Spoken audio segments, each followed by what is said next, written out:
por la calle en que estuvimos,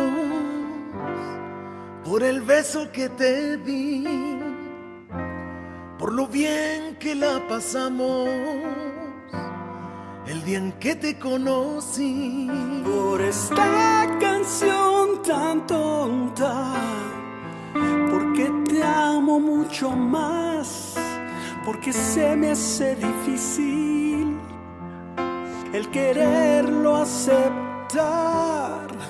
Cuando sola estés,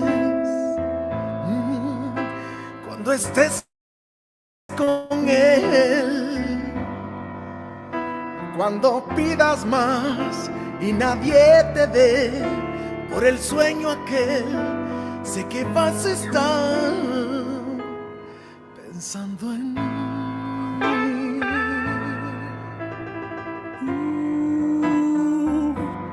Pensando en mí.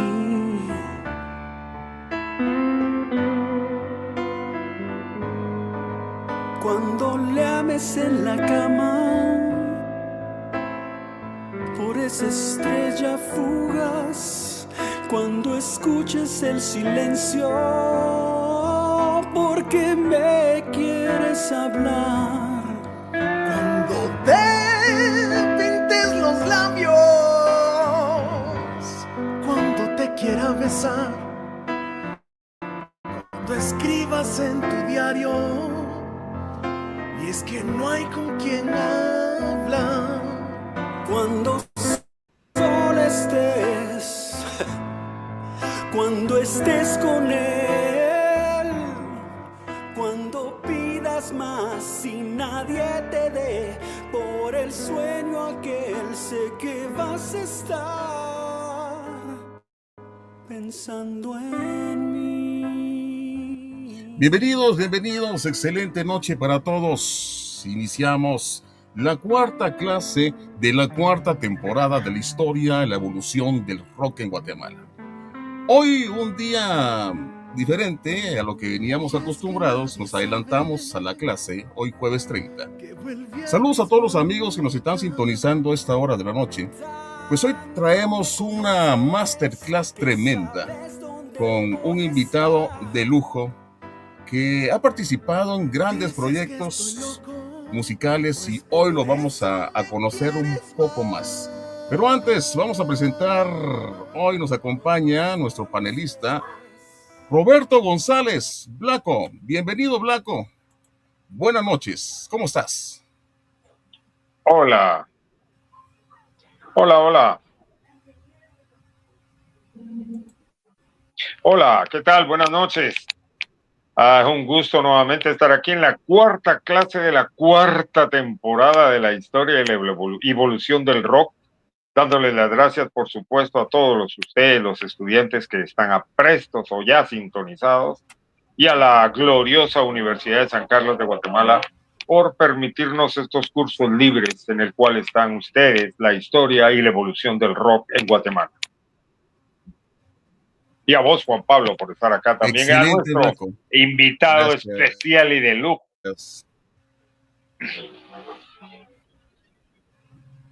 Correcto. Hoy no nos pudo acompañar Pierre, de repente más adelante se nos une en la transmisión por motivos ajenos a él. Pero bueno, Blanco, vamos a platicar un poquito acerca de la tarea de la semana, para que me comentes la opinión de lo que vistes de nuestros estudiantes. Adelante, Blanco.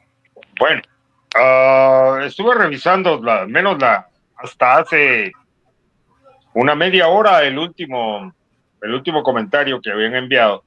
Todos me parecen acertados, todos tienen la estética y el fundamento básico de cómo era la batería y cómo ha evolucionado.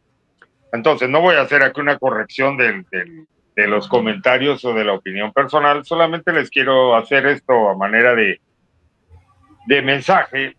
Entrevistaban a uno de los bateristas que considero más completos del mundo, no en composición, sino en ejecución.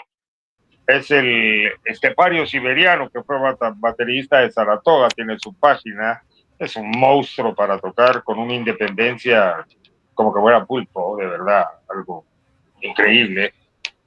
Y le preguntaban a él que para él que era un baterista completo.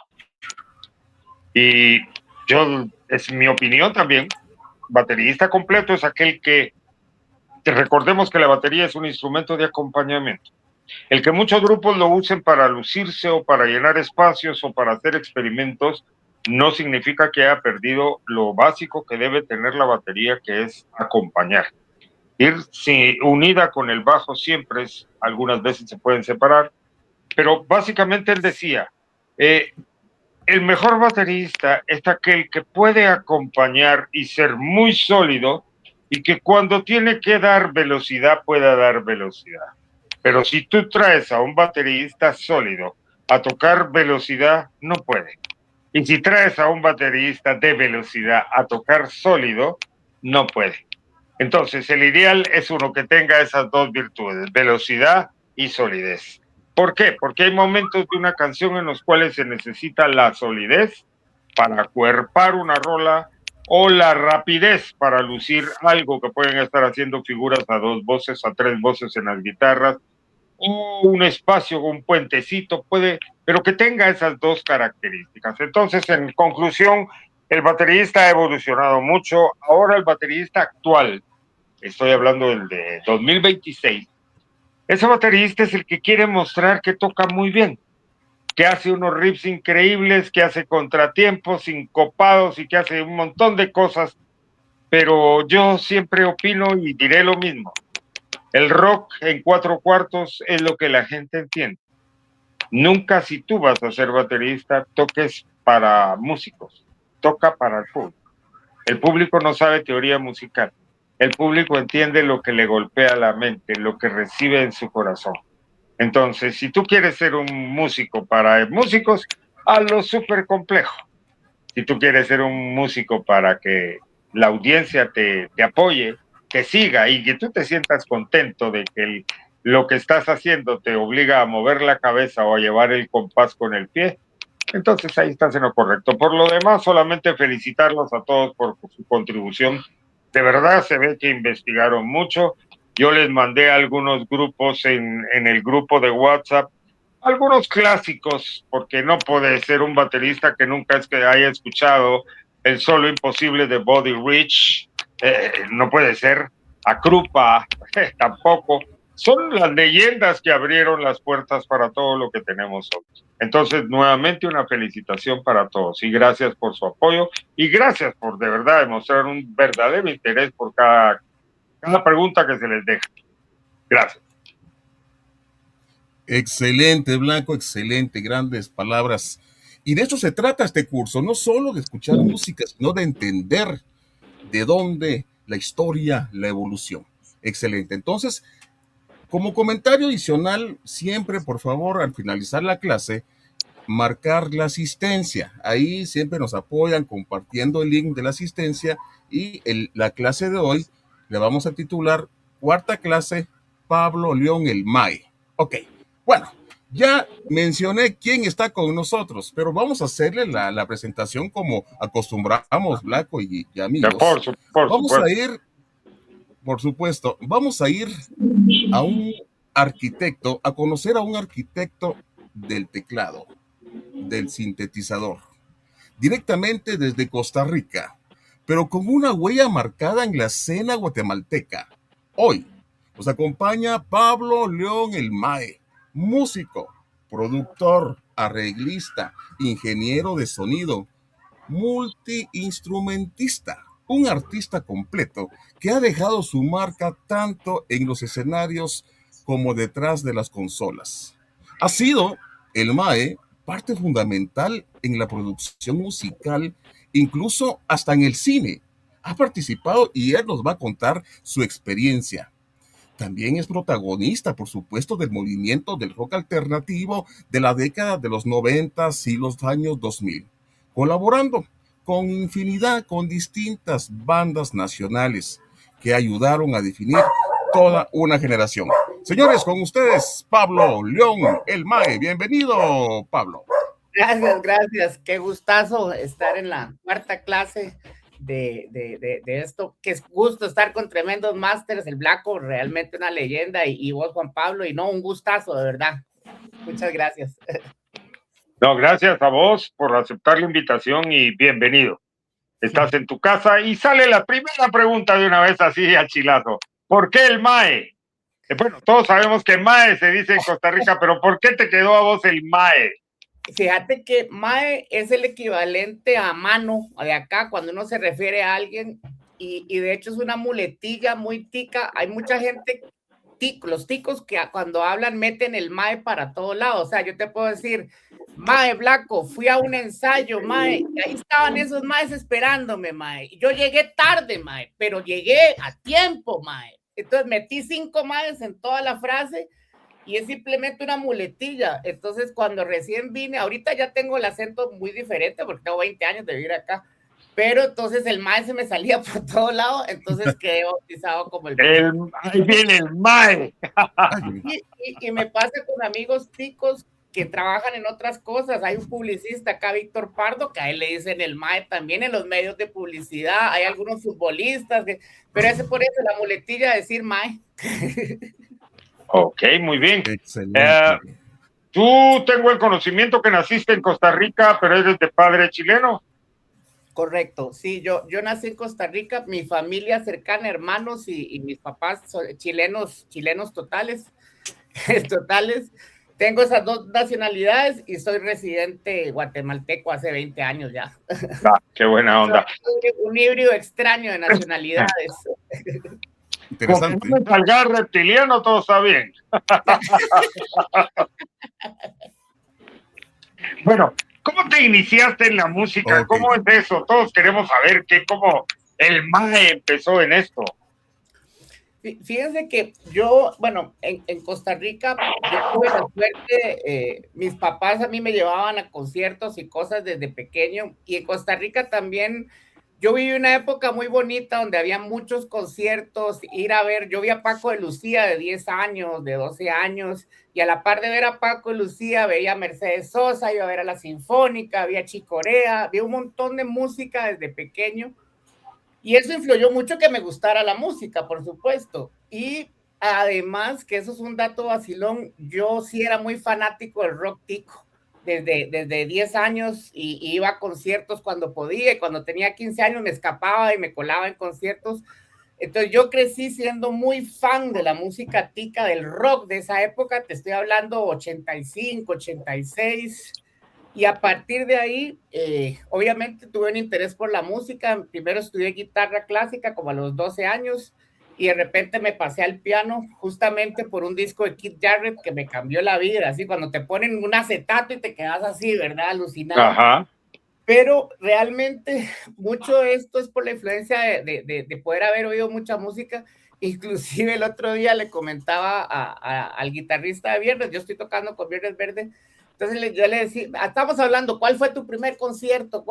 Mi primer concierto de rock grande fue en el 88, que tenía 13 años, y fui a ver a Peter Gabriel, Sting, Yosun Odur, Bruce Springsteen y Tracy Chapman, que llegaron a un concierto de derechos humanos a Costa Rica, y ese fue mi primer concierto. Entonces, la influencia de ver a Peter Gabriel en vivo, al día siguiente me fui a comprar el acetato del show, y era chamaquillo, pero a lo que hoy tuve mucho de eso, influyó en que después me interesara la música. Y de ahí me metí en clases. Yo estudié en la Universidad Nacional de Costa Rica, que a la vez, mientras estaba en el colegio, iban las tardes a la U. Entonces, cuando ya entré a mi primer año de universidad, estaba en tercer año de música. Entonces, como que había adelantado. Y de ahí en adelante. Desde muy joven, Mae, ya estabas en la música, la verdad siendo demasiado joven, un adolescente. Sí, yo, el primer grupo con el que toqué, digamos que era más pro, era este grupo Inconsciente Colectivo. Yo entré de 16 años y de hecho era divertido porque tocábamos en bares y todos tenían que cuidar que no llegara la policía. Porque era prohibido. Sí, prohibido por la... Y a veces llegaban, a veces y escondido, claro, nunca se daban cuenta de que el de la tarima era un chiquitillo, ¿verdad? Pero sí empecé desde los 16 tocando en bares y eso. Wow, wow, wow. Bueno, Excelente. con Inconsciente Colectivo, ya que mencionaste a estas bandas costarricenses que en Guatemala marcó furor en la época de los noventas, nos enamoramos tanto de como canciones como Frágil, como Avenida Central y también El Parque, creo que también participaste en El Parque después, si no estoy mal, pero con Inconsciente Colectivo, Mae, hay una historia que ustedes ganaron un concurso.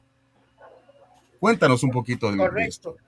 Y de hecho es bien vacilón, interesante, porque digamos, la gente a veces se imagina para atrás, y inclusive cuando hablan de Ricardo, toda la gente se imagina que antes, como todo el mundo dice, antes era mejor, antes, no, siempre ha sido la misma pulseada y la misma cosa. Y yo me acuerdo con Inconsciente, participamos en un festival de Yamaha que se hacía antes, que era un festival de bandas, se hacía Yamaha Music Quest. Music Quest, correcto. Y nosotros ganamos por Centroamérica. Teníamos que ir a una pre en Miami y por un huracán que se dio ya no viajamos y la cosa se hizo, la votación se hizo por fuera y fuimos a un festival mundial en Japón. Esto fue en el 92. Yo tenía 17 años recién cumplidos. Y fue muy loco porque parte del jurado era productor de Bon Jovi, el productor de varios grupos importantes, Yamaha, ahora sí era un festival mundial, eran 17 participantes y Yamaha, estuvimos como 12 días en Japón, en Shizuoka, con los preparativos y los ensayos y todo. Y a mí me pasó una cosa muy loca y es que yo era muy joven y me di cuenta lo que era el nivel de afuera. Y entonces, cuando llegas a un festival mundial y te topas que todos los músicos son mucho, muy superior a lo de uno, me preocupé y eso sirvió no de deprimirme, sino de motivarme a estudiar y a estudiar más. Inclusive cuando yo fui al festival de Yamaha, yo tenía 2, 3 años de tocar piano, realmente muy poco. Pero mi profesor de piano me dice, mira, vas a ir a un festival mundial, llévate unos tumbados de salsa porque te lo van a pedir. Y mira, me llevé las partituras y me conquisté a todos los tecladistas porque, claro, el de Costa Rica tenía que tocar salsa. Yo no tocaba salsa para nada. Ajá, pero excelente. Llevé eso y la gente, me acuerdo de Yamaha, gracias, y tocando los tumbados de piano que salsa, que yo nada que ver. Pero a lo que voy es que sí fue una experiencia muy fuerte porque... Se me ocurre algo, mae, así bien loco, porque así como nos emocionaste ahorita, ¿cómo sonaría la salsa que tocaste en Japón? Era como...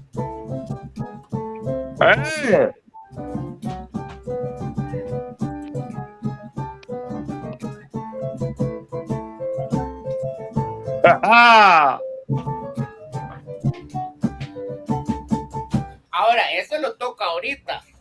En ese momento yo nada más hacía como ping, ping, ping, ¿verdad? Te entiendo. Excelente, excelente. Gracias por eso. No, en realidad ahora en Japón hay unas bandas que tocan salsa que de verdad como que fueran cubanos, dominicanos o lo que fueran, pero excelente. Aquí en Guatemala, fíjate que cuando estábamos aquí en Guatemala, habíamos conseguido la representación de Yamaha a nivel latinoamericano. Entonces, porque mi batería es Yamaha, una Rock Tour Custom, pero se había conseguido la participación de traer a la Yamaha como su sede central en Guatemala. Por algunos asuntos de impuestos y problemas entre los gobiernos, ya no se llevó a cabo, ya no quedó la sucursal de Yamaha en Guatemala, pero sin embargo, por ahí por el 90 y algo, se hizo el Second Music Quest patrocinado por Yamaha, pero era exclusivamente de rock. Ya. Entonces participamos 35 bandas, fíjate. Ahí estaban metidos también Viernes Verde, Bohemia, que todos estaban comenzando. Hasta algunos exmiembros de Alush habían formado sus bandas también para participar ahí en ese concurso. Y pues fue impresionante. ¿Y cómo se siente estar en un país con una cultura como Japón, que es muy estricta, muy formal, muy diferente a como es el guatemalteco o el costarricense o el latinoamericano. Fíjate que sí fue un shock, shock de impresión, o sea, desde el momento en que llegamos a Narita, que es el aeropuerto, y Tokio, ya la ciudad y todo era como futurista. Y eso que te estoy diciendo, eso fue en el 92. Exacto, sí. 92. Hoteles gigantes y, por ejemplo, como dice Blanco, era tan organizado todo que, por ejemplo, Yamaha, donde se hacía el evento, era a no sé cuántas horas de Tokio, y Yamaha había reservado un vagón de 1 metro para poder ir rápido, pero como los músicos son irresponsables y llegan tarde, no se arriesgaron porque no se puede fallar por 1 minuto, entrar y salir. Entonces nos tuvimos que irnos en unos buses gigantes. Claro que el bus parecía un avión, era una locura. Y estuvimos en un lugar que se llama Shizuoka, que es cerca donde está la fábrica de Yamaha. Entonces fuimos a ver los saxofones, teclados Electron, los SY, nos dieron todo un tour, y sí, es un shock de quedarse viendo esas cosas, y la organización, y todo puntual, y todo ordenado. Yo no les miento que yo estaba en 5º año del colegio, y estábamos 12 horas adelante, entonces yo lo único que pensaba es, yo estoy en Japón, al otro lado del mundo, mis compañeros están entrando a clases, y yo, ahora están en mate, y yo aquí, ¿verdad? Así, es divertido, pero sí muy fuerte la cultura, todo el tema tecnológico y todo, sí. Sí, Japón definitivamente está unos 100 años adelante de lo que estamos, al menos aquí en Guatemala, y yo no he participado nunca de lo japonés, solamente de entrenar artes marciales, pero como se entrenaba antes el karate Shotokan, no como se entrena ahora por comercio. Y nos enseñaron la disciplina, el respeto, la puntualidad, el cumplimiento. Y yo he visto la cultura japonesa porque me gustan mucho los animes, me fascinan. Entonces he visto cómo la cultura japonesa es muy estricta. Te digo que no podés ir hablando con parlante en un bus, ni podés ir escuchando música. Es un montón de cosas que serían buenísimo aplicarlas acá. Pero vos, ¿cómo sentiste? Porque uno como latinoamericano es chabacanote, digamos así, confianzudo, alegre, que quiere interactuar con todos. ¿Era rígida la gente de Japón o era espontánea? No, yo lo sentí, yo era más chamaco, pero yo sí los sentí rígidos y serios. Yo lo sentía todo el mundo serio, o sea, yo veía a todo el mundo serio, me pegaba a mis compañeros de grupo y a los mexicanos, que dicho sea de paso, los mexicanos eran, ¿ustedes se acuerdan de esta artista Tatiana? Sí. Sí, me recuerdo. El grupo de Tatiana decidió hacer un grupo para participar en el Music Quest, y se llamaban Sistema. Y era un baterista, ahora que estoy hablando de baterías, y era un baterista impresionante, y con ellos hice como alianza, pero todos andábamos como así porque los japoneses eran bien rígidos, no eran pesados, no insoportables, pero eran como serios, como muy serios, y eso sí a uno lo impacta totalmente. Por supuesto. Ahora bien, pausa, Blanco y Mae. Como dicen por ahí, tenemos video. Producción nos ha preparado algo, y ahí, por favor, los alumnos, ver al público. Vamos a regresar, Mae y Blanco, al año de 1992. Vamos a ver un fragmento y ahí de lo que Mae nos está contando el día de hoy. Ok, vamos con el video y regresamos. Vamos con el video.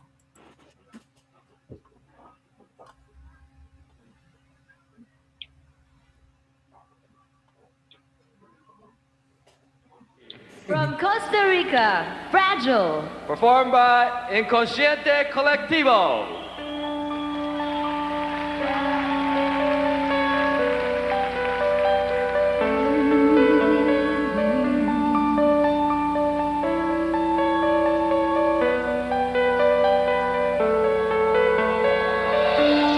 Deja tu imagen de cristal que nunca podré romper para poder mirar atrás.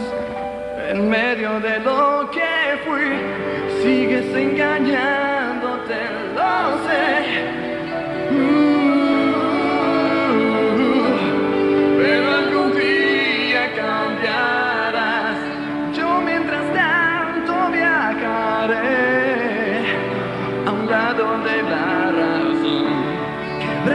imagen de cristal que no nos deja seguir y ya es tiempo de partir, salir de aquí y quiero dejarte algo de mí, una promesa de cristal que nunca podré romper, una razón a la mitad que pueda significar lo que más quiera llegar. Solo has de esperar y si me quieres ver llegar, rompe tu cristal.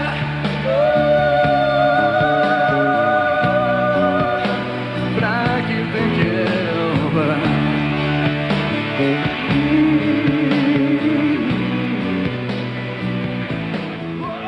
Pues esto era lo que se vivió en el año 92. Por ahí va a aparecer el Mae, por ahí vas a aparecer un Mae bastante, bueno, delgado, por supuesto, joven, con Bastante el pelo largo. Menos cervezas de recorrido. Ahí estás, maestro. Pero la experiencia fabulosa, Mae. Al final, la experiencia tremenda.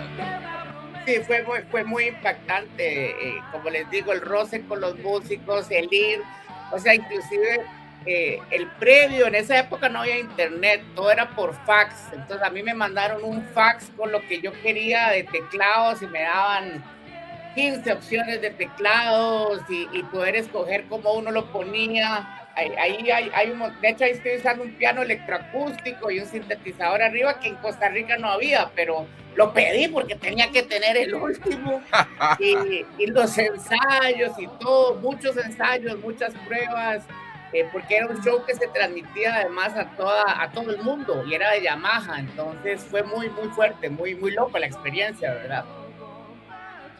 Tremendo. Miren el público, eso es lo que quería yo también ahí de lo que comentaban. El público, ahí está el Mae. Pausa. Vamos a ver, se me escapó. Vamos a regresar. Cristóbal Colón. Vamos a ponerle pausa en este momento. Ahí está. Va. Una imagen detenida en el tiempo, Mae. Fantástico. Bueno. ¿Qué te puedo decir, Mae? Tremendo. Yo soy una persona transparente y honesta. A veces me dicen que yo no tengo pelos en la boca, porque nunca los he tenido, lo tengo en la cara. Pero con el perdón de los jóvenes, me cagué ahorita que los escuché. La voz del tipo no sé quién es, pero impresionante. De verdad, es impresionante su voz. El sonido del bajo está exquisito. El sonido de la batería no me gustó, lo oigo muy hueco para mi estilo. Yo para mi estilo le hubiera metido un poco más de mosh y a la guitarra le hubiera metido una guitarra distorsionada para base, para que subiera un poquito, pero es mi estilo de rockero. Pero felicitaciones, ¿no? Cualquiera que te hubiera escuchado dice, puta, yo contra eso no compito. Hombre, ¿cómo? Felicitaciones, madre, de verdad. Siendo un niño, un puberto, estuvo genial ese trabajo, estuvo genial, mira. Felicitaciones. Gracias. Quiero aprovechar el momento, May, Blanco y amigos, para saludar a los amigos que están conectados. Por ahí está también observando Alba Mariela Menéndez, Mike Hernández, Heidi López, Ade Alice Cabrera, Cristian Reyes. Tenemos un alumno que es costarricense. Él tiene un proyecto en una radio en línea, si no estoy mal. Él se llama Isaac Rodríguez y nos escribe, dice, yo los vi tocar en Acabar junto a Cadejo, Sweet Doble, Evolution y el Parque en Costa Rica, dice. Saluditos. Qué buena nota. Saludos, claro. Bueno, la pregunta del millón, porque al participar uno en un concurso de Yamaha, en un Music Quest, uno sueña o piensa de que se te van a abrir 1001 puertas después de eso. ¿Pasó eso o no pasó? Buenísima la pregunta, porque igual para esto del festival, y de hecho eso también los quería comentar, nosotros participamos con esta canción que se llama Frágil. La canción ya había sonado en radio y la canción ya había sido un hit. Entonces, cuando nosotros metemos la canción al festival, el pensamiento de todos era que no nos iban a dar el premio porque era una canción que ya había sonado, que ya había sido hit. Pero los jurados, y eso me enteré años después, o sea, es más, yo era el primero que decía, no vamos a ganar nada en Costa Rica. No vamos, y el jurado dijo, la verdad es que esta es la mejor canción que nos puede representar. Y efectivamente, después del Festival de Japón lo ganó Japón y etcétera, no importa, y con el roce a la hora de regresar fue muy fuerte, entonces a nosotros nos cayó una oferta de Sony Music para grabar. La matriz de Sony estaba en Costa Rica, pero nos condicionaban a que hiciéramos un disco de baladas. Y el grupo, esta era la única balada, tampoco era metalero, pero era un grupo de rock, de pop, era diferente. De pop, sí, pues, ajá. De funky, qué sé yo, pero entonces nos condicionaron a que tenía que ser 6 baladas y 4, y así, me acuerdo el directivo de Sony dijo, quiero 6 baladas como Frágil, y las otras 4 lo que ustedes quieran, pero necesitamos 6 baladas, y el grupo no era baladas, entonces de ahí salió Primera Generación a ofrecernos la posibilidad de grabar un disco bajo el sello de Primera, que así podíamos hacer lo que queríamos. Entonces, obviamente salieron conciertos, salieron cosas del festival. Hicimos un demo que en ese momento grabar era carísimo, entonces el productor consiguió un 4-track en el garaje del baterista, hicimos un demito para mandar a varios lados. No pasó nada con eso, pero lo que sí salió... Perdón, a ver si no me perdí. Entonces no lo grabaron con Sony. No, no. Se fueron con Giacomo Bonafina. Correcto. Okay. Y por ejemplo, nosotros vinimos a Guatemala en el 94 a grabar el primer disco de Inconsciente. Ya Frágil sí estaba grabada, esa sí se grabó en Costa Rica, y habían 2 temas más que sí se habían grabado en Costa Rica, pero de ahí vinimos a Guate a grabar, y cuando se grabó acá, empezaron a promocionar Frágil, y Frágil aquí pegó también. Fue un hitazo, mae. Entonces en el 95, después de grabar el disco y cuando empezó a salir, vinimos a tocar acá. De hecho, Lenín Fernández nos organizó una gira, tocamos en aquel momento en un festival de derechos humanos en el Parque Central con Bohemia, y tocamos en un par de barcitos, y todavía volvimos a venir a grabar el segundo disco que no salió, que quedó realmente, no se terminó. Y hicimos otras presentaciones en Blue Moon, tocamos y en otros lados, pero fue muy loco porque, digamos, Frágil pegó. Entonces viajar la primera vez que vinimos a Guate, de hecho cuando vinimos a Guate fue conocer a los de Bohemia que estaban sacando el cassette de El Jardín, en el Jardín, conocer al medio nacional y eso. La vez que ya vinimos a tocar, ya habían entrevistas y la gente cantaba y era como muy raro porque es otro país. Y de ahí empezó mi relación con Guatemala justamente, porque después de venir a grabar, de hacer el contrato disquero con Primera Generación, de grabar y tocar, ya había una relación directa. Wow. Okay. De ahí con Inconsciente se desarma en ese momento, no por nada malo ni pleitos. De hecho, hubo un momento administrativo que se hubo que terminar. Yo seguí tocando con el cantante a veces y eso, y a mí me llaman del Parque, que era otro grupo, como tecladista invitado, y con el Parque vine a tocar después en el 96, si no estoy mal, 97, 96. El Parque sí era grupo de Sony, entonces hicimos una gira por Centroamérica y México, y acá vinimos a tocar a Blue Moon y a Calúa. Wow, con el fantástico. Parque, sí, y ahí venía yo como invitado igual también. Interesante. ¿Qué tipo de teclado usabas ahí? Qué buena pregunta. Fíjate que cuando vinimos a grabar, la primera vez, yo tenía un tecladito Yamaha YS10, que lo tengo por allá, pero no lo tengo a la mano. Pero cuando ya la segunda vez, ya yo me cambié a Kurzweil. A mí me gusta Kurzweil.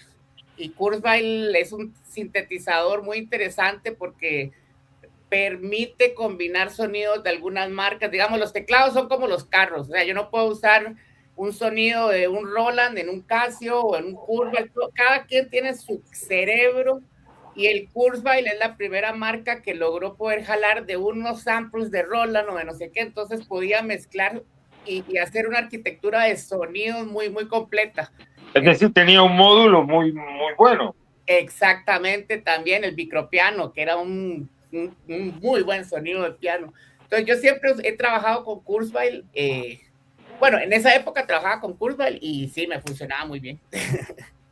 Ok. Fantástico, bueno. Ahora bien, Mae, si yo te menciono el nombre de María Pretis, o Pretis, María Pretis. Pretis, una cantautora costarricense de origen americano, si no estoy mal, vos me vas a corregir. Y por ahí, producción nos encontró también información tuya acerca de ella. Por allá en el año 97, un concierto en un teatro en Costa Rica, que también por ahí tenemos el video. Tenemos el video. Entonces, para que nos cuentes un poquito de esa faceta también, porque es algo completamente distinto. Correcto. Fíjate que, y qué bueno, María Pretis es una compositora, pianista impresionante. O sea, de hecho, yo no he conocido a alguien con ese talento, digamos, tal vez ahora sí, pero en ese momento ella era una Tori Amos, o sea, en los 90 era una Tori Amos y hacía los arreglos y escribía la música. Yo fui alumno de ella cuando empecé a tocar piano, tomé clases con ella privadas y aprendí armonía con ella y algunas cosas. Además de ser amiga de la familia, ella me llamó como tecladista y me pasó una cosa muy loca y eso también quiero comentarlo. En la música, obviamente hay gente que estudia, hay gente que no, y estudia me refiero a la cosa formal. Yo considero que músico no importa si sabes leer o no, eso son herramientas. Y puedes tener todas las herramientas del mundo y no decir nada, o puedes tener un ukulele y decir un montón de cosas sin saber una nota. O sea, la música es lenguaje. Así es. A mí me tocó, y a mí siempre yo no soy un tecladista virtuoso para nada, a mí me cuesta un huevo y me tengo que sentar a estudiar y repasar. Hay gente que no, hay gente que llega y toca y como sea, a mí sí me ha costado y tuve la suerte, gracias a María, de trabajar a la par de músicos de muy alto nivel, o sea, pero así, extremados. María era arreglista, entonces llamaba a los músicos de Editus, a los músicos que después trabajaron con Rubén Blades, y de repente, dentro de todo eso, yo era el tecladista que me tenía que fajar a sacar los pedacitos de cuerda, los pads, los arreglitos, las cosas perfectas, porque me tocó tocar en el Teatro Nacional y en otras cosas. Eso me sirvió mucho, insisto, a bajarme el ego, porque todos tenemos el ego de super músicos y de repente digo, no, yo estoy aquí, pero si estudio puedo mantenerme ahí. Entonces, con María, yo fui su tecladista y fue muy loco porque me exigió muchísimo, pero nos entendíamos muy bien y yo con ella hicimos primero un teatro nacional y después el video que creo que viste, que es el de Jardines, lo hicimos en otro teatro, en el Melico Salazar. Exacto. En ese momento, por ejemplo, María, como te digo, hacía unos ensambles con músicos de la orquesta, con músicos, y ella tocando solita, impresionante. Entonces fue muy buena escuela, lo de María Pretis. Ok, miramos un fragmento de ese concierto. Por favor. Claro. Ok. Vamos a ver este fragmento. Adelante.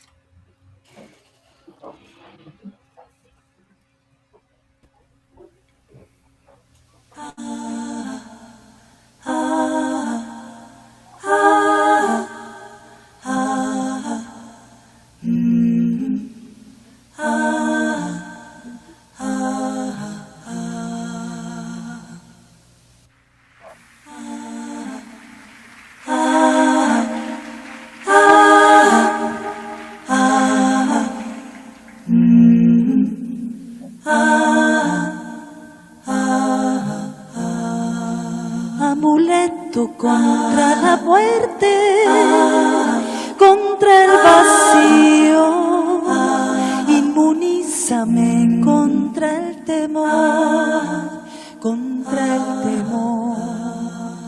Amuleto, piel o palabras, frases o abrazos, nuestro y sagrado, te pondré bajo la almohada, que me des tu bendición. Para ser tan valiente, para estar loca, tan fuerte para ser débil y tan necia para ser libre. Para ser tan valiente, para estar loca, tan fuerte para ser débil, tan necia para ser libre. Vamos a adelantar un poco. Eso te iba a decir. Sí, vamos a adelantar un poquito para observar un poco más. Vamos con esto. Yo todavía lo correría.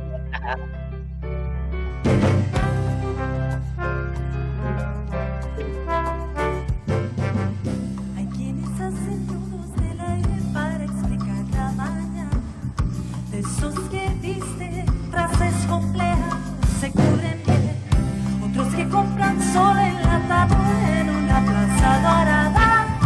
Pobre gente que dejó de soñar y se cansa de todo y por las dudas se queja, por las penas de todo hay en la viña del Señor. Pero quisiera ser de esa gente que hace jardines. Pausa. Ahí estoy de rubia. Pausa. Podemos observar ahí al Mae en este concierto mágico. ¿Este es el Teatro Nacional de Costa Rica, Mae? Ese es el Melico Salazar. Es el segundo Melico teatro. Salazar. Sí, correcto. Y, por ejemplo, en ese ensamble que ven, por ejemplo, a la derecha, las coristas, una de ellas es una de las cantantes más importantes del rock, que se llama Miriam Jarquín. Ella en los 80 se rapaba y salía a cantar ella perteneció a Ferroque y a varios proyectos. Después estudió en el MIT, se graduó y ella es una de las profesoras de canto más destacadas de Costa Rica. Y ahí estaba de corista. Excelente. Por ahí hay un mensaje de Josué Daniel, dice, hola Mae, sos un crack.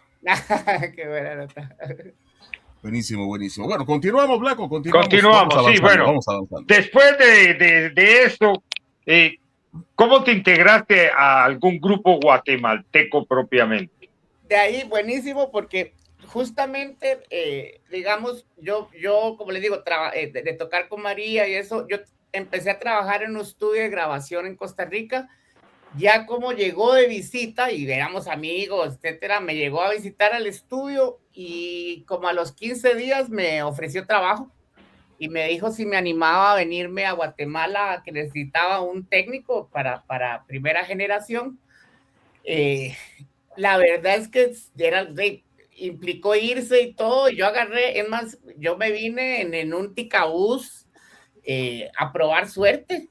Mandé el teclado antes, no me acuerdo quién me lo trajo, que alguien se trajo mi Kurzweil por aparte, y vine con 23 años, me vine a Guate a trabajar a primera generación. Primera estaba fusionado con Dideca, entonces el estudio A de Dideca era el que ya conocemos, y el estudio B estaba ahí mismo, que era todo el equipo de primera generación en el mismo edificio, y yo vine a trabajar con él, y en el estudio justamente, bueno, ya como estaba haciendo el espíritu del Duende 2, que es el tributo a Luz Nahual, la segunda parte, y ahí conocí a Ricardo. Más en la semana o los días de estar yo como técnico de grabación, como Ricardo iba a grabar la versión de Mujer, ya se había peleado con los de Estrés y no sé qué, yo no sabía nada, no entendía nada, yo nada más conocía a Ricardo, que Ricardo me miraba así y era fan, porque él era fan de Inconsciente, y hicimos química de inmediato.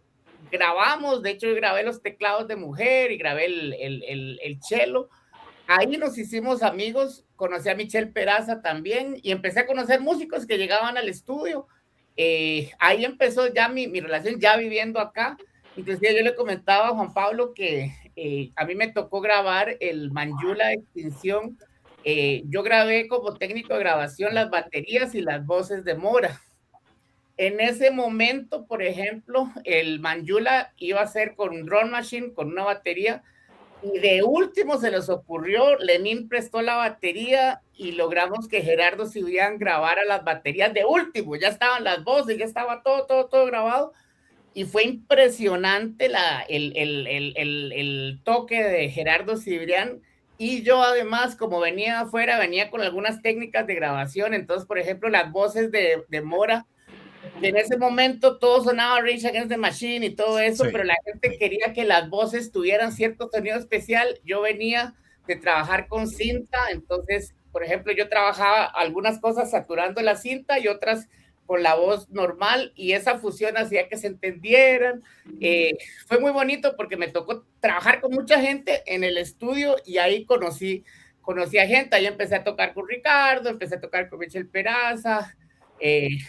También yo vine a Guatemala como bajista un par de veces, entonces me empezaron a llamar. Trabajé con Álvaro Aguilar 2 años en el Tren de Luz, con Fernando Pérez y el sexteto del jazz latino también tocaba bajo, con Noris Barrios, que ahora se llama Miranda Ferré, y con Magda Angélica. Fueron 2 años muy intensos, que estaba tocando con Ricardo, con Los Adictos, estaba grabando también, pero salía a trabajo y iba y tocaba hacer de todo, ¿verdad? Esa es otra cosa también. En mi caso, yo aprendí, eso me lo enseñó mi papá cuando, que en paz descanse, mi papá me dijo, si vas a dedicarte a la música y vas a vivir de la música en Centroamérica, tenés que tocar de todo, aunque no te guste. Cuando yo estaba en Inconsciente en aquella época y todo, yo decía, respetaba a los latinos y eso, pero yo quería morir tocando rock forever, y rock, y el rock, y de repente, no, vas a tener que aprender a tocar merengue, aprender a otras cosas, y yo así como, no, ¿por qué? ¿Por qué? Y efectivamente le hice caso, y esa versatilidad de poder tocar diferentes cosas, a mí me ha ayudado mucho. Igual me gusta, o sea, por ejemplo, a mí me gusta tocar trova, me encanta, y me encanta el metal, y me encanta algunas cosas de electrónico, me encanta el tango argentino. Me gustan muchas cosas de verdad, y he tenido que estudiarlas y aprender a golpes, pero por digamos supuesto. que me sirvió mucho esa versatilidad de entrarle. Inclusive yo me acuerdo con Fernando Pérez y con Álvaro, que me daban los cassettes, y entonces uno se sentaba a sacar las canciones, que ahorita están los tutoriales por todo lado, y nota por nota, y había que Sí, sacar sí, sí. todo, Ahora ya no hay que poner tanto esfuerzo. cabal. Y si la casetera iba un poco más rápido, te cambiaba el tono, y uno así llegaba al ensayo y todo medio tono arriba, abajo. Era muy divertido. No, Excelente. definitivamente algo que está diciendo aquel para los estudiantes, eso es tal vez lo más importante. Un músico debe tener un background grande. Si el músico no tiene un background, no es un verdadero músico, es un músico de un estilo. Y si es un músico de un estilo, ese tarde o temprano va a naufragar porque no sabe, no tiene el concepto ni la emoción de un gran conocimiento de los diferentes géneros de música, así como lo mencionó aquel, la trova. Imagínate meter algo de tango en metal. ¡Hala, qué rico! Se me ocurrió ahorita. Claro. Se me ocurrió. Y una voz por ahí como estilo O'Connor con Gardel. A la gran, sería genial, ¿va? Pero eso es por el conocimiento y el background. Entonces les digo a los estudiantes, tú quieres aprender algo, tienes que conocer más de lo que se te pide, ¿ya? Entonces, si tú estás en cualquier rama de los estudios que tengas, no te quedes con lo que te den. Busca más y busca más. Y tu conocimiento, tu experiencia se va a ir acrecentando el doble, el triple o mucho más. Bueno, continuemos. Entonces trabajaste con Ricardo, ¿verdad? Con Ricardo Andrade, que pues de verdad uno de los músicos más talentosos de Guatemala. Después de su salida de Estrés, formó Ricardo Andrade y los Últimos Adictos, que fue la banda con la que se logró lanzar al estrellato, al menos en Guatemala, su trágico fallecimiento, pero también trabajaste con otras bandas. ¿Qué otras bandas has trabajado de Guatemala? De ahí, claro, yo de ahí para nada más, en esos 2 años que yo viví acá, me regresé a Costa Rica a finales del 2000, porque falleció en Costa Rica mi mejor amigo, entonces fue una cosa como fuerte, me regresé y estuve en Costa Rica 6 años. Oh. Entonces, yo volví a Guate, mi segunda, mucha gente cree que yo vivo desde el 98 acá, pero yo vivo desde el 2006 realmente. Entonces, cuando vine el 2006, vine de visita y a los 2 días ya estaba grabando un jingle en el estudio de Leo Carro, de un amigo, y me convocaron de la Gran Calabaza, que era un grupo de ska que yo desconocía totalmente, el guitarrista que era Domingo Lemus, el cineasta. Domingo se iba a ir a estudiar cine a Cuba, entonces Domingo me propuso a mí como tecladista en vez del guitarrista, él tocaba guitarra, entonces yo entré a la Gran Calabaza como tecladista. De ahí la Gran Calabaza fue cambiando de formatos y de gente y apareció Los Miseria. Entonces yo empecé con Los Miseria, que era un proyecto alterno a la Gran Calabaza, para tocar música comercial. Realmente el principio Pablo Cristiani quería hacer solo cumbia y hacer versiones de temas en cumbia, lo cual fue divertido, y por un tema de ahorro y de presupuesto, empezamos a usar maquinitas, es decir, un loop, un aparatito con ritmitos y tocar encima. Yo tocaba el bajo en la mano izquierda y en la derecha los pianos, por ejemplo, a ver si tengo aquí. Entonces tenía un bajo aquí y en la derecha tenía un piano. Entonces, por ejemplo,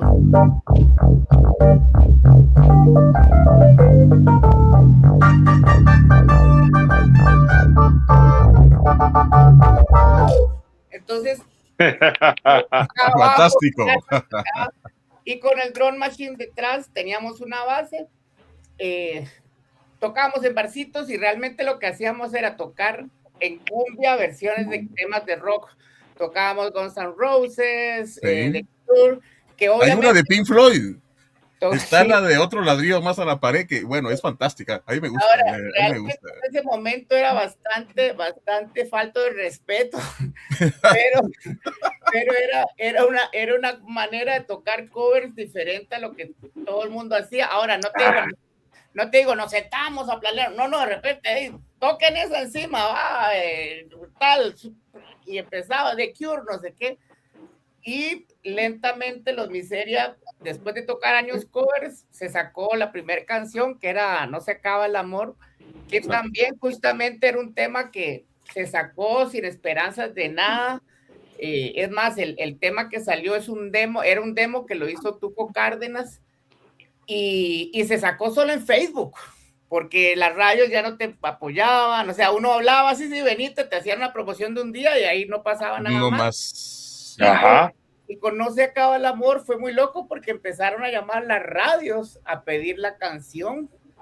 Hubo que hacer un video. Ahora, todo esto son grupos independientes donde no había ficha. O sea, no había ficha. O sea, vos te dices, sí, saca el video. ¿De dónde me saco $4,000, $5,000 para hacer un video? No, de plano. Y en esa época, ahora lo hago con el iPhone y qué sé yo. Pero en ese momento, entonces Domingo Lemus nos ayudó, se hizo un video de No se acaba el amor, y como cosa loca sí vivimos ese fenómeno de que pegar una canción y de que aparecen marcas y aparecen toques. Fue una cosa muy loca en el mundo de la cumbia y eso. Seguimos trabajando, se sacó bastantes canciones, lo de Chicharrón con Pelos y otras cosas. Se hicieron colaboraciones con Rabanes, con varias gente. Sí. Y yo en el 2020 renuncié a La Miseria, ya cansado un poco de la dinámica. El tema de la dinámica popular, y eso también la gente lo tiene que saber, independientemente, o sea, si uno pega un tema, igual en rock o lo que sea, van a salir más toques. En el caso de la música popular también, pero a veces es muy excesivo. O sea, yo pasé unos 5 años teniendo 310 a 320 toques al año. Es un desgaste tremendo. Totalmente Es ocupado. un desgaste. Exactamente, y yo me acuerdo diciembre que tocábamos 37 veces en diciembre. ¡Hala, wow! Entonces, eso es muy bonito, pero es muy cansado. Muy Desgastante completamente. Sí. Exactamente, entonces antes de perderle el amor a la música, y a todo, me salí justo en época de pandemia, que también me vino muy bien porque como que descansás y te enfocás en otras cosas. Igual, aparte de la miseria y eso, cuando recién vine a Guate, con Tavo Bárcenas, yo fui su bajista en la presentación de Oxígeno, cuando él presentó el Oxígeno, y de ahí que me han llamado para algunas colaboraciones y eso. Le he grabado al Gordo, le he grabado al Ambur, al Club, y a los que quieran, cuando quieran grabar, yo a las órdenes. Por No, supuesto. y fíjate, Mae, y que tuvimos también en la tercera temporada, nosotros arrancamos con Pablo Cristiani, él nos acompañó, estuvo con nosotros acá en el proyecto de la historia y la evolución del rock, porque también tenía que estar él también, porque también es parte de esta historia. Ahora bien, quiero leer un par de preguntas y de saludos por ahí de nuestros amigos que nos están sintonizando. Por ahí, Dani Gregorio dice, saludos, Mae, y hace la pregunta, cuando veniste a Guate, ¿venías con el gusto por la música chapina o en el camino te fue gustando? Esa es tremenda buena pregunta. Yo realmente conocía poco de música, o sea, conocía, la primera vez que vine a vivir y a grabar, conocía poco de música chapina. En Costa Rica, por ejemplo, un grupo como Alush Nahual, Alush es el único grupo que se conoce allá, realmente. O sea, la gente te habla, lamentablemente no se conoce Bohemia, no se conocen, han ido y muchas cosas, pero no se conocen. Cualquier tico que uno le pregunte solo te dice Alush Nahual. Entonces yo obviamente conocía el trabajo de Alush y cuando vine a grabar ya conocía lo de Bohemia, que a mí me impresionó mucho cuando vi a Bohemia la primera vez, porque en ese momento con Pioy y Pepe y todo eso. Entonces realmente acá vine a conocer la música chapina y con Ricardo, por ejemplo, me pasó una cosa muy loca y fue que después de trabajar con María Preti, de otros grupos y eso, de repente conozco un chavo que hace canciones lindísimas y con 4 acordes, inclusive yo siempre le digo a mis alumnos, uno tiene que ser consecuente a lo que hace. O sea, si yo llego y quiero jugar de malote y salgo ahí, soy el mae, no me va a salir, pues, porque yo no soy malote, pues. Claro. Hay gente que hace baladas y que pueden ser lindas, pero no son sinceras. Ricardo tenía ese ángel de hacer temas lindos y temas muy... que entonces a mí eso me movió mucho y empecé a conocer la música chapina estando acá realmente sí. Muy bien, muy bien. Por ahí tenemos otra pregunta que va también muy relacionada a la anterior, Mae. Dice, saludos para Heidi López, dice, Mae, ¿cómo ha influido o influye la cultura de los países de tus padres? La cultura de Costa Rica, la cultura de Guatemala, en tu carrera musical. Esa es muy buena pregunta y, por ejemplo, yo siento que mi aculturamiento fue muy chileno. O sea, yo en mi casa no se comía arroz, no se comía gallo pinto, que es lo que se come en Costa Rica, hay muchas cosas, pero de igual manera, y ahí viene, por ejemplo, lo que les decía al principio, yo iba a conciertos de música clásica, de jazz, un montón de cosas. Ese aculturamiento de muchísima música se me quedó desde siempre. Y oír música, yo oía mucha música andina también, entonces inclusive yo tengo algunas composiciones que son muy como suramericanosas en la práctica, entonces sí me influyó en la cabeza un poco eso. El medio de Costa Rica es un medio musical muy bueno, y no digo que el de acá sea malo, para nada, pero el medio de Costa Rica es muy fuerte. Entonces lo que les decía, de rozarme con músicos de muy alto nivel y tratar de llegarles... me sirvió mucho para lograr acomodarme la música y el medio chapín A mí, por ejemplo, siempre lo digo, yo siento que en Guatemala hay mucho que decir. Las letras, hay muchas letras, hay mucho material que decir, hay muchas cosas, entonces cada cosa ha ido influenciando diferente, pero claro que me ha formado. Inclusive, por ejemplo, Frágil, por ejemplo, fue nombrado en Costa Rica la canción del milenio, cuando se cambió del 99 al 2000, Frágil. Y yo no podría comparar Frágil con el norte porque son, claro, son dos baladas, pero las circunstancias muy diferentes. Son totalmente distintas, sí. Cuando a mis amigos ticos les enseñaba el norte, como que entendían, pero en Costa Rica en ese momento no era común que la gente se fuera a trabajar a otro lado. Yo estudié en colegio público, yo no estudié en colegio privado, y mis compañeros se iban a visitar a sus primos a Estados a trabajar 1 o 2 meses. Y de regreso. Y regresaban porque ya podían comprar tenis.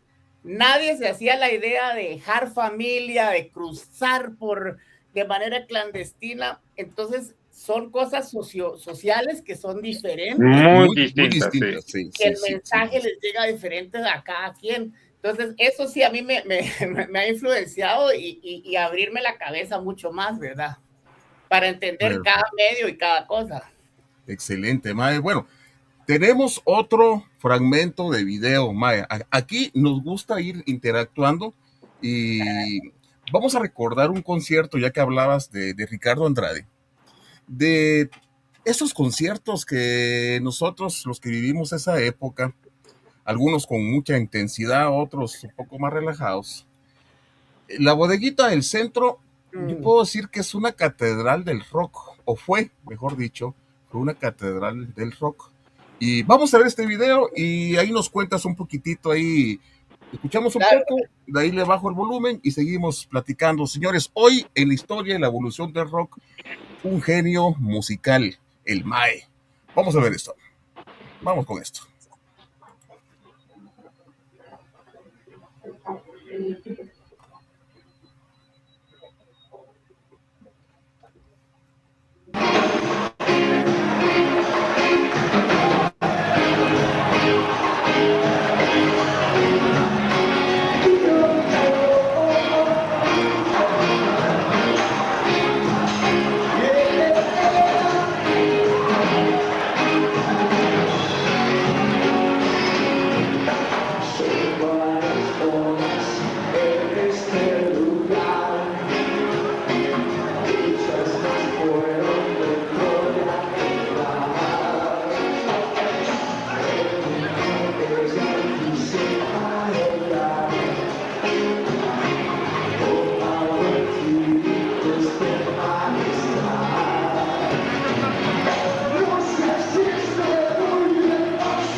También creo que anda el Cola, ¿verdad? Correcto. Ahí lo vi, ahí vi el Cola también. Para esos acústicos, sí, fue muy divertido porque cuando se hicieron los acústicos, que salió la famosa cosa de MTV, ¿verdad? Y que se replicaban acá. Nosotros hicimos este acústico de la bodeguita, que fue súper bonito, y aparte salió lo del famoso Atmósfera Unplugged, ¿verdad? Yo era el director musical de Ricardo en ese momento, entonces a mí me encargaba, de hecho, escribir los arreglos de cuerdas y todo, y convocamos al Cola, que el Cola tocaba con el Niño y Alfredo Cáceres en Siroco. Ellos tocaban flamenco, tocaban. Entonces fue muy divertido involucrar. En esta presentación también está Jonathan Bermúdez en la percusión, que era un cubano que vivió acá mucho tiempo, baterista y percusionista cubano. Y eso mismo fue lo que hicimos en el teatro, en el famoso Atmósfera Unplugged, que justamente además es muy divertido porque uno no sabía la trascendencia después. O sea, yo realmente, esos toques era, ahí toca y acústico y súper bonito, pero uno nunca yo nunca me imaginé que después la gente, el atmósfera, tengo unas fotos de la bodeguita, eran llenazos y la pasábamos re bien, era muy divertido. Y también, y eso yo quiero mencionarlo, yo oigo de todo lado que la gente insiste que antes, eran otras épocas, era diferente. Yo inclusive, a veces Ricardo me decía, mano, mejor anda a tocar con Fernando Pérez, yo consigo un backup porque ahí sí vas a ganar. No era el pleito, no era que Ricardo me dijera, te voy a pagar más o menos, no. A veces había ficha, a veces no, a veces nos repartíamos los Tortrix. Era diferente, pero también se respetaba. Si alguien tenía un toque mejor, no, dale, etcétera. Y, por ejemplo, lo mismo, y eso es divertido, cuando hicimos el Atmósfera Unplugged, en la prueba de sonido, ese mismo día tocaba la tona, el Neco a mí me dice, mira, llamemos, jodamos con lo de interna-externa, y eso que fue un jamming, o sea, yo realmente no sabía la canción, sino que en la prueba de sonido, se trata de probar los acordes. Primero, originalmente eran dos acordes, era...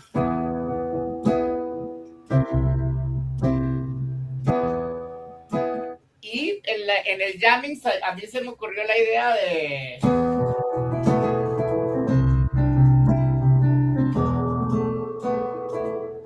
Y cuando Neco empieza a hablar, empezar a jugar con... Y entonces, o sea...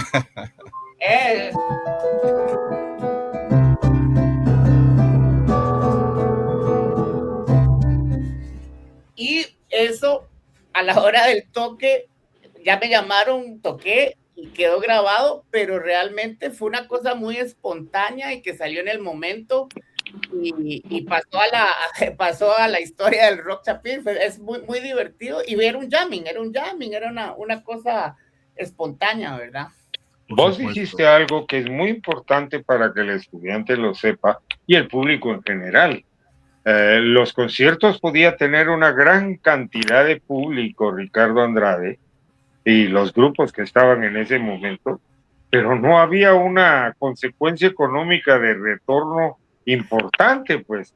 O sea, podías tener una cobertura, así como ese Unplugged y todos esos que en realidad debería estar ganando cada músico unos 3-4 mil, pero no era así. Entonces, si tú quieres o piensas que porque estás en una banda, o porque tocas en un grupo, te vas a volver millonario, eso no va a pasar. Eso no va a pasar, solo en tus sueños más locos puede pasar, eso no pasa, pues.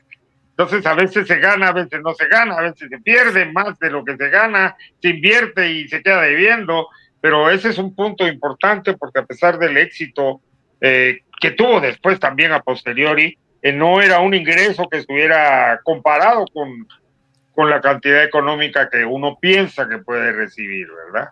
Claro. Y hay que estar muy consciente de eso. Yo a veces veo bandas nuevas y alumnos patojos y que ya, ¿y cuánto vamos a cobrar? ¿Y cuánto esto? Está bien, o sea, pero tenés que pasar un proceso. O sea, yo no me acuerdo si me pagaron la Atmósfera Unplugged. Y no digo a mí, a todos, yo no me acuerdo, la verdad, no me acuerdo, pero la trascendencia que era que sacaran un disco, un CD, y eso nos daba trabajo para otros toques y otros festivales, o sea, tienes toda la razón. Y te digo algo con toda la honestidad y franqueza, ellos sí ganan, ellos sí ganaron. El músico es al que nunca, porque el músico no tenemos en realidad una asociación que proteja al músico guatemalteco. Una asociación, hay asociaciones que solo son leoninas para capturar dinero para ellos, que son la mayoría que existen. Pero no hay una asociación que se preocupe por el bienestar del músico y que el músico, si es una forma de vida, tenga un retorno de su talento a través de un pago justo. Eso no existe. Entonces, bueno, qué gran satisfacción, se sacó el Unplugged, se hizo el disco, pero ¿cuánto ganaste? Nada. ¿Y ellos ganaron? Sí, seguro que sí. Seguro que sí, porque la entrada no era gratis. Entonces, seguro que ellos sí ganaron, pero vos no. Entonces, hay que tener un equilibrio entre lo que vos estás diciendo que es correcto. La banda tiene que pasar por un proceso que se llama picar piedra. Correcto. Picar piedra significa ensayo, mejorar tu técnica, tu capacidad, tu conocimiento y darte a conocer por todos los medios posibles, redes sociales, lo que sea, plataformas, que la gente te vaya conociendo y hacer algo para que vaya trascendiendo. Pero mientras tanto, al principio no vas a llegar, bueno, sí, mira, pues nosotros te cobramos $5,000 por presentación, ¿ves? Puta, te los paga Batman, nadie te va a pagar, ¿verdad? Y teneme el camerino listo. Y teneme aquí tal cosa. Sí, o la otra cosa que muchos músicos engañan al público diciendo es que nos fuimos a tocar de gira a Colombia, a Ecuador. Sí, se fueron, pero ellos pagaron. A ustedes no los contrataron, ustedes pagaron el avión, pagaron la comida, pagaron el hospedaje, pagaron todo. Y tal Toda la vez de logística. una venta de algunos disquitos recuperaron algo, pero no fueron contratados, como decir, salimos de tour por Sudamérica, ¿ves? No, estos son pájaros. Son pájaros. Fantástico. Ahora bien, Mae, ahora bien, ya estamos casi llegando al final de esta plática, porque al final esto es una Esto es charla, como para unas 5 clases, de verdad.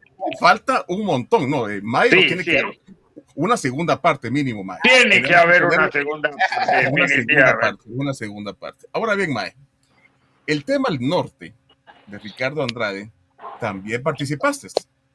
Sí, correcto, correcto. Ricardo, cuando estaba grabando el primer disco, el Sobredosis, de hecho, cuando se hicieron los últimos Adictos, Ricardo estaba en ese caos de que había salido de Estrés y que estaba armando su rollo. A mí hay una cosa que lo cuento, yo realmente, como Ricardo en ese momento estaba como dolido de lo de Estrés. Estrés era un tema que no se mencionaba y les juro que yo los 2 primeros años que vivía acá, solo sabía que Estrés había pegado y que había sido muy famoso y no sabía nada más, nada más. Conocí a Ricardo, conocí la música. Años después, ya vi la trascendencia de los Estrés, pero en el momento que lo conocí era como cuando tenés a tu exnovio y no hablas de eso, ¿verdad? O sea, entonces, yo siempre se lo respeté mucho y él decidió regrabar algunos temas que creo que había grabado con Estrés, entre ellos estaba El Norte. Por ejemplo, El Norte lo grabamos con Alejandro Hernández en el estudio. De hecho, la Aleja, Ricardo y yo vivíamos juntos, éramos roommates los tres. Y se grabó el primer disco y en ese disco, por ejemplo, hay temas que Espadero no había entrado, Chaluleo grabó unos bajos, yo grabé el bajo del blues, el niño, Oscar de Razones grabó guitarras. Entonces, El Norte, por ejemplo, fue un tema que los músicos de estudio éramos yo, Oscar, Chaluleo, el Taz y Ricardo, y de invitado Tavo Bárcenas, que grabó la armónica, que la grabamos en el baño del estudio porque tenía mejor reflexión de sonido y tenía más agudos. El pobre lo grabó así pegado en un bar arriba del excusado, grabando con la armónica en el estudio de La Aleja. Y pasó esto que yo nunca pensé que no era un estudio como tal grandísimo, el estudio de La Aleja. Sí, no, era un estudio, pero era reducido, claro, y es muy loco porque inclusive yo cuando me regreso a Costa Rica, Gabriel empezó a llegar al estudio, inclusive hizo un par de clases conmigo y de repente cuando yo me fui, él se quedó tocando con Ricardo y que lamentablemente es lo que pasó. Pasó lo que pasó. Pasó lo que pasó. Y yo jamás pensé que iba a pasarlo Ricardo y jamás pensé que El Norte se iba a volver un himno y es muy loco. Yo, por ejemplo, y esto dentro de los temas de las asociaciones que mencionaba Blanco, están todos los derechos conexos donde están los autores, compositores, los intérpretes, etcétera. Yo percibo anualmente casi $1,500 por el piano del Norte. Oh. Ahora, cuando yo lo grabé, no pensé jamás en eso. Jamás, sí, claro. Sí, y eso te lo digo, a mí, yo he tenido patojitos que llegan a grabar y me dicen, bueno, y las regalías y no sé qué. O sea, no puedes tener regalías si no has sonado. Yo tengo 2 discos de piano que los oye mi mamá y alguna exnovia, pero no es lo mismo que el norte suena por todos lados, o sea, uno va a una cantina, pero el norte uno pone... Donde vayas, Sí, donde es vayas, sí. cierto, es cierto, es cierto. Sí, es cierto. Y por ejemplo, eso es algo interesante también, el hecho de poder grabar desinteresadamente. Yo inclusive les puedo decir que, por ejemplo, si ustedes oyen, hay un arreglo específico, el tema va creciendo, en la primera parte del norte, el piano entran solo los bajos, entra solo el bajo sonando, el piano entra después, hay toda una arquitectura para que el tema tenga su desarrollo. No es que yo llegue, él nunca pensó engañarlo, no, no, entra primero un piano que se queda solito los bajos, de ahí entra un pad.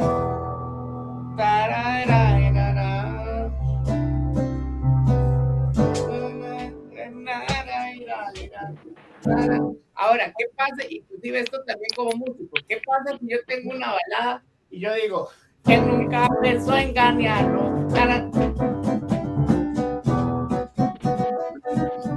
Ahí me estoy paseando en el tema. Estás matándola. Entonces, yo aprendí, por ejemplo, eso, de repente hacer ni siquiera eso, solo el bajo.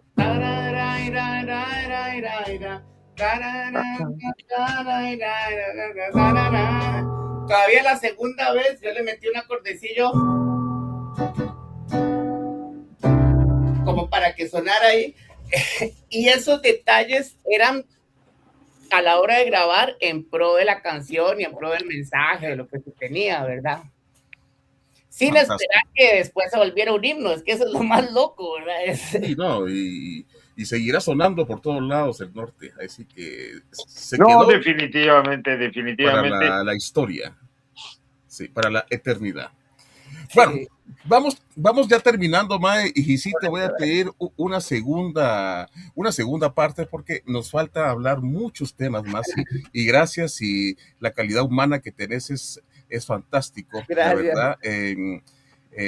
Hablamos con el Mae esta semana y el Mae a la primera dijo sí, voy a participar con ustedes y la verdad sos una gran persona, Mae. Yo he tenido oportunidad de estrecharte la mano en algún concierto de Tabo, que he estado apoyándolos en algunos casos y mil gracias por eso.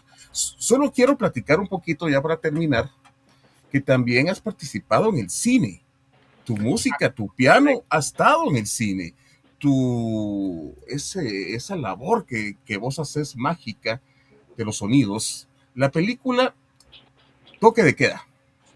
Correcto. Hiciste la musicalización, hasta un bolero te inventaste, por ahí estuve observando, correcto. Entonces, cuéntanos un poquito de Sí, el MAE en el cine. yo de esa primera vez que vine a Guate en el 98, empecé a tener relación cercana con Elías Jiménez de Casa Comal. De hecho, los primeros Ícaros, de hecho, el primer Ícaro tocamos con Ricardo en la Antigua, con Michelle Peraza, y con ellos empecé a tener esta relación y aprender a trabajar cine. Con Casa Comal yo he trabajado varias películas, algunos documentales, algunas cosas. El mundo del cine es otra historia, porque uno tiene que entender que ahí es la imagen lo que va, al igual como hablamos de arreglos, uno de repente puede meter muchas cosas o de repente un solo una notita o un solo efecto o algo. Entonces, justamente, sí, yo trabajé la música completa de Toque de Queda, que es muy interesante porque hay escenas donde uno tiene que dar una sensación de algo, entonces meter, y en una parte, de hecho, Miedo, alegría, suspenso. exactamente, de hecho, el bolero, esa es la única canción que yo he compuesto con letra. Yo no hago letras, yo hago mucha música instrumental, pero letras nunca se me ocurren, y ese bolero yo hice la música, hice todo, música y letra. Y es interesantísimo el cine. Ahorita el año pasado, no se ha estrenado todavía, pero viene la tercera parte de La Casa de Enfrente. Y en esta película nueva que se llama En el Cuerpo y la Sangre, que creo que la van a estrenar en un mes, yo hice la música, pero aparte también le sugerí a Elías que había que hacer un soundtrack de música nacional que sonara, por ejemplo, cuando están en un bar, que suene un tema de no sé quién, que cuando están esto. Y esta película, por ejemplo, tiene música del disco nuevo de Viernes Verde. La última escena entra una canción del disco nuevo de Viernes, hay música de Francis Dávila, música de varios artistas, aparte de la música que tuve que hacer, porque y como era un tema medio de monjas y eso, entonces muchos corales y mucha música como clásica, y cabal, ahí tenés que cambiar la cabeza. O sea, ¿de qué me sirve hacer un gran arreglo si de repente lo que quieren es que sea una cosa sencillita o una vocecita? Entonces sí he tenido la suerte de trabajar cine bastante y es muy entretenido y también exigente. Por De plan. supuesto, por supuesto. Ah, qué excelente. Blanco, Otra faceta importantísima, porque como lo hablábamos nosotros en la primera clase, una música instrumental, o decíamos, una música de fondo de película, de fondo de una serie, contribuye mucho a lo que se está viviendo en la escena si no hay un diálogo. Porque si, por ejemplo, alguien te dice, te voy a matar, es lógico, ya sabes que te lo quiere quebrar, ¿verdad? Pero si solo, por poner un ejemplo, porque a mí me gusta mucho la creación en la cabeza, ves una sombra que se acerca con una mano levantada, que tal vez lleva una rosa al culero, pero parece que fuera un cuchillo. Entonces vos le metes, vamos a ese experimento. Ves una sombra que lleva algo así para acercarse a alguien. ¿Qué música le pondrías ahorita de fondo a eso? Vamos a ver, eso a ti me gusta ver. vamos. Imagínate esa escena, va la mano así peluda.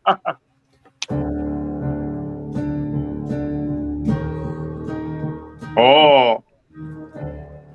Una risa macabra, Blanco, ahí.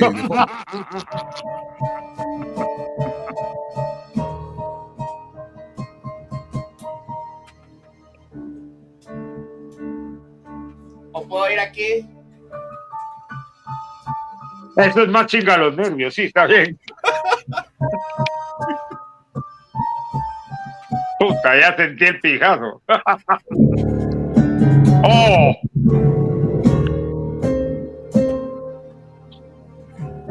Y ahí llega. Ahí sale el payaso, así. ¡Qué genial! Entonces, eso hablábamos en la clase, y en realidad eso es lo que se pretende del que hace una musicalización para un fondo de película o para lo que sea. Felicitaciones, vos, de verdad. No había seguido nunca tu trabajo, porque te soy honesto y sincero, como te dije, yo no tengo pelos en la lengua, no soy fanático del movimiento alternativo, ni de aquí ni de ninguna parte del mundo, pero de aquí en adelante voy a poner mucho coco a todo lo que has hecho, porque me impactaste grandemente. Sí. E impactaste mi estrechez de mente en cuanto al rock alternativo. Le metiste un talegazo y me abriste así, como te dice, cállate. Voy a seguir muy de cerca todo lo que hagas, porque me impactó conocerte, me impacta tu talento, me impacta tu personalidad y tu forma de ser tan especial. Te agradezco mucho de estar con nosotros. Gracias. Qué honor para mí, gracias. Excelente. La última pregunta, Mae, ¿has participado en algún grupo de heavy metal, de hard rock, en la escena del metal en Guatemala? En Guate no, la verdad. O sea, bueno, estuve ensayando para un tributo a Rhapsody que se va a hacer, pero me tuve que salir por temas de tiempo, de horario para estudiar. No he trabajado tanto escena de metal, digamos, como tecladista acá. Sin embargo, en Costa Rica sí, y ahorita acabo, hace una semana de terminar de grabar el disco nuevo en Costa Rica, hay un grupo que se llama Eslabón, que es como un Iron Maiden un poco más moderno, digamos, con un cantante muy bueno, Pablo Bogarín, y yo con ellos toqué hace muchísimos años, y en diciembre me hablaron para ver si les ayudaba con una introducción. De ahí de la introducción pasé a un tema, de ahí al segundo y terminé grabando todo el disco. Todo el disco. Ya, ¡qué excelente! Y a mí, por ejemplo, bueno, eso por un lado, y yo les quiero confesar que yo soy fanático del metal, sobre todo el ochentero, y tuve la suerte hace 2 años que vino a tocar Mark Bowles, el cantante de Yngwie Malmsteen que grabó el Trilogy. Ese Trilogy yo tengo el acetato, o sea, yo era fanático, era guitarrista frustrado, entonces oía mucho a Yngwie y me tocó tocar teclados para Mark Bowles y sacar toda esa música. Esa fue otra parida de monos, sentarse a estudiar esos arreglos barrocos y eso, y a mí me encanta, me fascina. De hecho, a veces hasta me siento más cómodo tocando cierto repertorio así de esa época que otras cosas, y he tenido la suerte de hacer eso y de grabarles a estos de Eslabón su disco, que también, como decía Blanco, es muy loco porque uno puede llenar de cosas, pero no, de repente es un pad, de repente es un sonidito que entra ahí nada más, una cuerdita, alguna cosa, por ejemplo.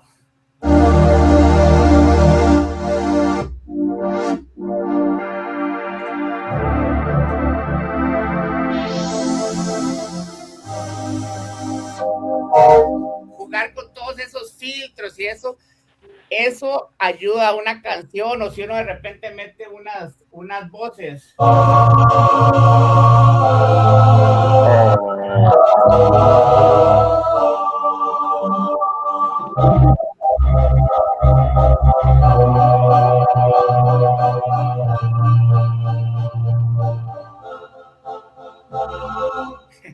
Entonces, es bien interesante lo de los sonidos y eso, y a mí me encanta el metal, ¿no? Yo feliz, a ver si Blanco me convoca. Ahí está la opción, ahí está. Definitivamente me quedé con la boca abierta. Vos. Para el nuevo disco de Guerreros. Sería fabuloso, sería fabuloso. Mira, fíjate que tenemos, que tenés que hacer una pregunta. ¿Qué te gustaría que te contestara de todo lo que hemos hablado? Los estudiantes, ¿qué pregunta les darías? La tarea. Que no sea estrictamente de música, sino puede ser de lo que tú quieras, para decir, dejárselo como tareas para que comprendan un poco la esencia del MAE. Híjole, qué buena.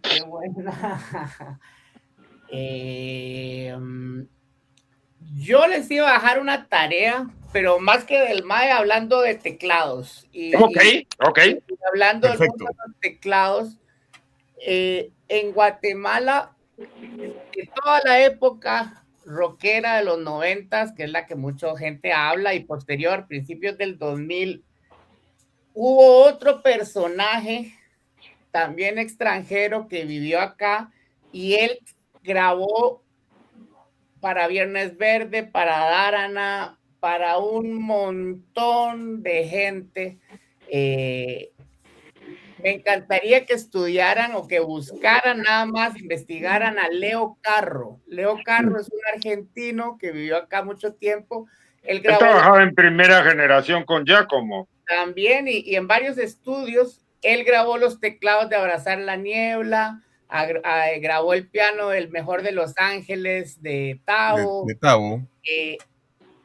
Me encantaría que buscaran, lo googlearan y busquen la música que ha hecho, porque es otro colega que influenció la música nacional totalmente, y sobre todo en los arreglos de teclados, insisto, porque hacía cosas muy bien hechas y sencillas, y más que sencillas, lo que tenía que ser. Volvemos a lo mismo, ¿de qué sirve que uno meta 1000 cosas y de repente tiene que ser un pedazo? De hecho, por ejemplo, yo no sé si ustedes han visto que en Abrazar la Niebla, hay la parte B, es la de esto que hace.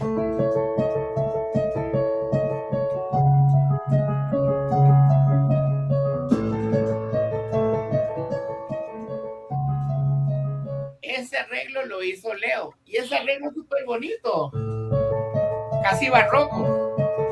Sí. Y ahí la parte ya ahí se pone heavy, pero que investiguen a Leo Carro, así como. Entonces, repetí la pregunta, por favor. Investigar el aporte de Leo Carro, que eso lo pueden googlear, y buscar la música que Leo Carro ayudó y grabó. Y yo le Excelente. agrego otra pedacito a esa pregunta.